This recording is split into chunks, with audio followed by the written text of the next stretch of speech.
Bienvenidos a Flipgrid. El día de hoy vamos a hablar acerca de las competencias de las TICs. Vamos a empezar hablando sobre el sentido y el uso de los estándares de las TICs, que facilita a las instituciones educativas y a sus docentes un proceso de formación acorde a las necesidades y al nivel de apropiación de las TICs. Entonces, para esto se diseña una ruta formativa llamada Contigo. Esta ruta se basa en 5 fases. La primera fase es la fase de valoración del nivel de apropiación de las TICs. En esta fase nos dice que se va a identificar el nivel de apropiación de las TICs en las prácticas educativas.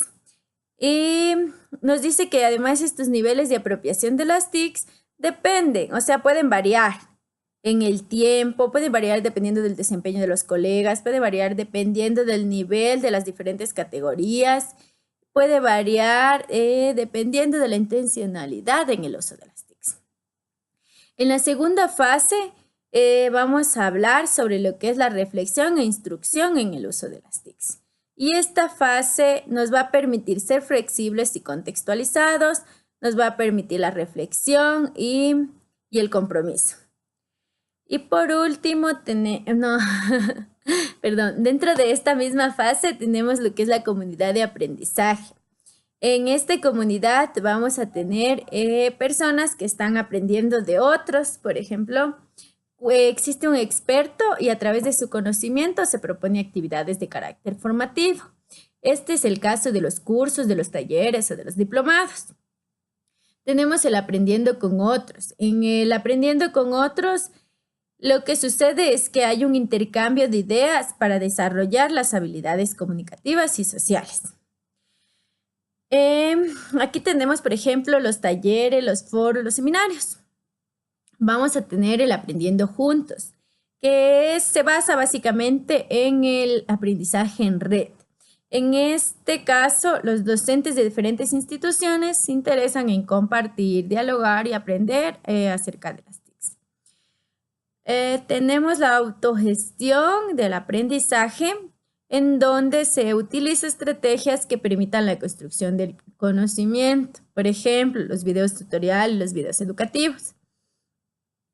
En la fase 3 vamos a tener el uso guiado de las prácticas educativas.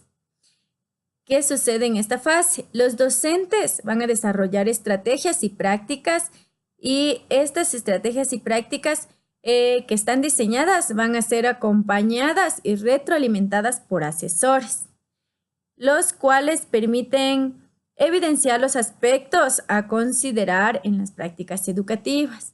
Una vez que se implementan estas estrategias y estas prácticas, nos vamos a la fase 4, donde es la revisión de los resultados de la implementación. En esta fase nos dice que un asesor pedagógico va a realizar la evaluación presencial o virtual, conforme a la perspectiva metodológica de la ruta formativa, basada obviamente en los estándares y competencias de las TICs. Una vez que ya se realiza la evaluación, el mismo asesor nos dice que se van a realizar ajustes pertinentes a la estrategia que se propuso. Entonces, en la fase 5 ya se produce la sistematización de prácticas educativas. En esta sistematización, lo que se hace es que, ya que se superó la evaluación por los expertos, entonces la práctica o la estrategia pasa a formar parte del banco de prácticas y estrategias educativas efectivas con uso de las TICs, que se encuentra en el repositorio institucional de la universidad. En el capítulo 5 tenemos los métodos de evaluación de prácticas docentes a partir de niveles de apropiación. Entonces, en este capítulo que nos dice que vamos a evaluar las prácticas docentes, para ello se realizan 6 pasos sencillos. El primero es definir los objetivos de análisis de los niveles de apropiación. Es decir, vamos a definir para qué se van a utilizar estos niveles, con qué finalidad, etc. Vamos a especificar las unidades de trabajo, es decir, las prácticas educativas que van a ser analizadas. Vamos a revisar las fuentes de información que aportan la información para el análisis de las prácticas. Vamos a utilizar técnicas de recolección como las observaciones, las entrevistas, la obtención de registro, etc. Tenemos por último la unidad de análisis y proceso de recolección de información. En esta unidad se va a señalar qué aspectos de las técnicas que utilizamos, observación, entrevistas, registros, van a ser analizados. Y la recolección se dice que se van a analizar las prácticas educativas, se va a realizar una entrevista inicial, se va a asistir a sesiones de clases, se va a recoger el material didáctico y se va a realizar una entrevista final.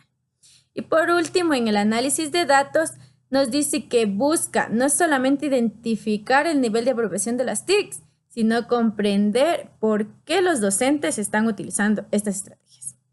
En el capítulo 6 de alcances y limitaciones del modelo, en cambio nos dice que dentro de los alcances, el modelo que está diseñado nos permite permite a los profesores que utilicen los indicadores de cada nivel y competencia como herramientas para hacer seguimiento de su propia práctica. Y las limitaciones es que no es una propuesta estandarizada, su aplicación puede significar un alto costo en recursos económicos y de tiempo, tanto para el diseño como la implementación y la evaluación de las prácticas educativas. Entonces, esto es todo en cuanto a lo que son las competencias de las TIC, sus alcances, sus limitaciones, el uso de estándares y en sí todo lo que se ha hablado hasta hoy. Muchas gracias, espero que les sirva de mucha ayuda.